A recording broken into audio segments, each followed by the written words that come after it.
तो कल अनुस्वार अनुनासिक क्या है ये मैंने आपको पढ़ा दिया था, अध्याय पूरा हो गया। आज मैं आपको अभ्यास कार्य कराने जा रही हूँ। तो इसमें कुल मिलाकर 2 प्रश्न हैं।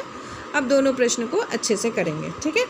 तो अनुस्वार अनुनासिक का अंतर बताना है। अंतर में परिभाषा उसी के अंतर्गत आ जाएगी, इसलिए आप परिभाषा के साथ ही उसको बताएंगे। और ये एक टेबल बनाकर इस तरह से लाइन खींचकर ही लिखना है। और ये बहुत इंपॉर्टेंट प्रश्न है, मैंने आपको पहले भी बताया है।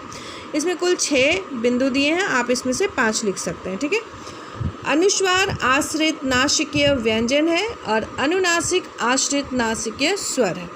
अतः इनके उच्चारण में अन्य व्यंजनों की तरह मुख में अवरोध होता है और वायु मुख के साथ साथ नासिका से बाहर निकलती है। और इसके उच्चारण में वायु अन्य स्वरों की भांति बिना किसी अवरोध के मुख तथा नाक दोनों से बाहर निकलती है, ठीक है। तो अनुनासिक में अवरोध नहीं होता है वायु निकलने में, और अनुस्वार में अवरोध होता है। ये नासिकीय व्यंजन है और ये नासिकीय स्वर। हिंदी को अनुस्वार व्यंजन कहाँ से मिले हैं? संस्कृत से मिले हैं। और अनुनासिक को अनुनासिक जो है वो संस्कृत में नहीं था, और इनका विकास जो है वो हिंदी में ही हुआ था। अनुस्वार केवल शब्द के मध्य और अंत में आते हैं। अनुनासिक शब्द के आरंभ, मध्य तथा अंत तीनों स्थानों पर आते हैं। अनुस्वार को लिखकर व्यक्त करने के लिए बिंदु का चिन्ह बनाया गया है, और अनुनासिक को लिखकर व्यक्त करने के लिए बिंदु और चंद्र बिंदु दोनों बनाए गए। अनुस्वार का लेखन अनुस्वार से पहले के स्वर में ऊपर बिंदु लगाकर किया जाता है, परंतु अनुनासिक चिन्ह का जो है वो आप उसी स्वर के ऊपर लगाएंगे जिसका उच्चारण हम कर रहे हैं, और उसमें मुख के साथ साथ नाक से हवा बाहर निकलती है।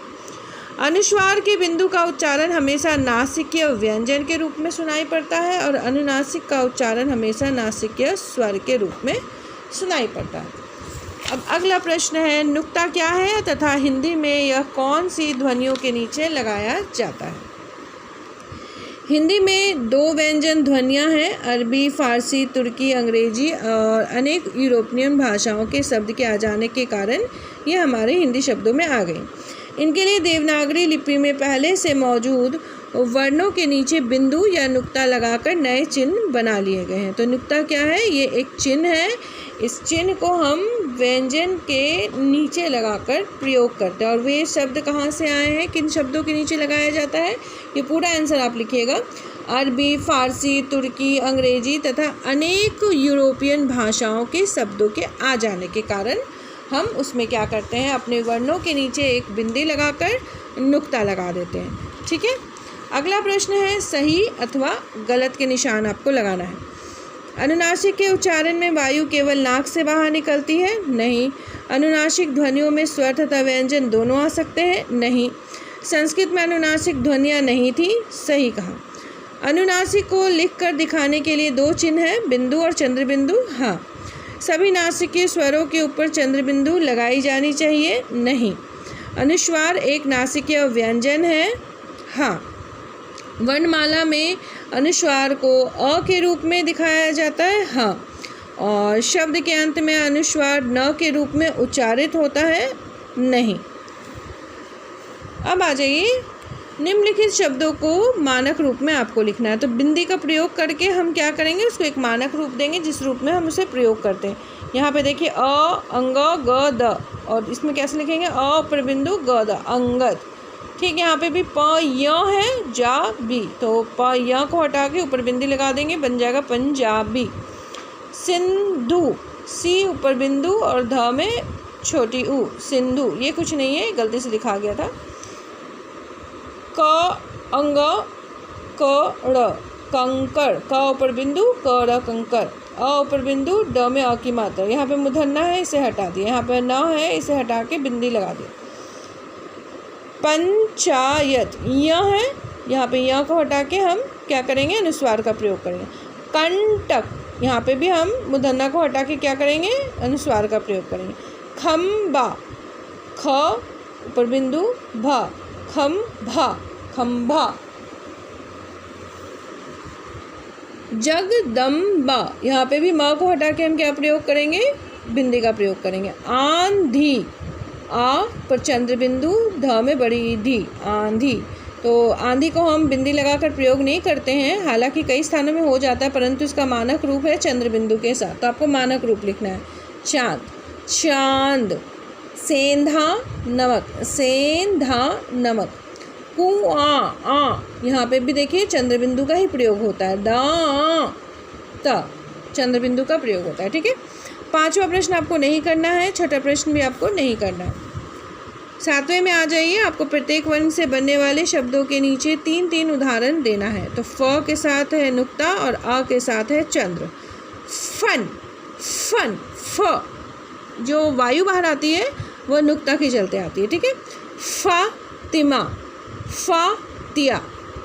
और यहाँ पे चंद्र लगा हुआ है, आपको चंद्र से आपको शब्द बनाने हैं। Office, online, offline, doctor, shop, mall. इस तरह से आप कोई भी शब्द बना सकते हैं। ठीक है, नीचे दिए गए शब्द युग्मों में उचित स्थान पर अनुस्वार तथा अनुनासिक का चिन्ह आपको लगाना है।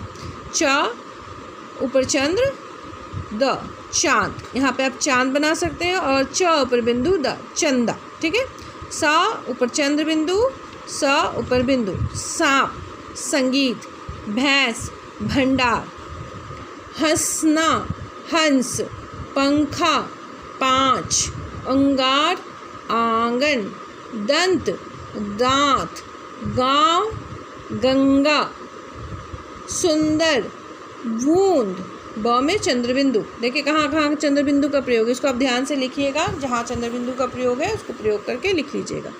नुक्ता की दृष्टि से दोनों शब्दों में से जो गलत है उस पर गोला लगाइए और जो सही है उस पर आप टिक कर सकते हैं। देखिए ज ना जा, और यहाँ पे दिया ज ना जा, नहीं ये गलत है।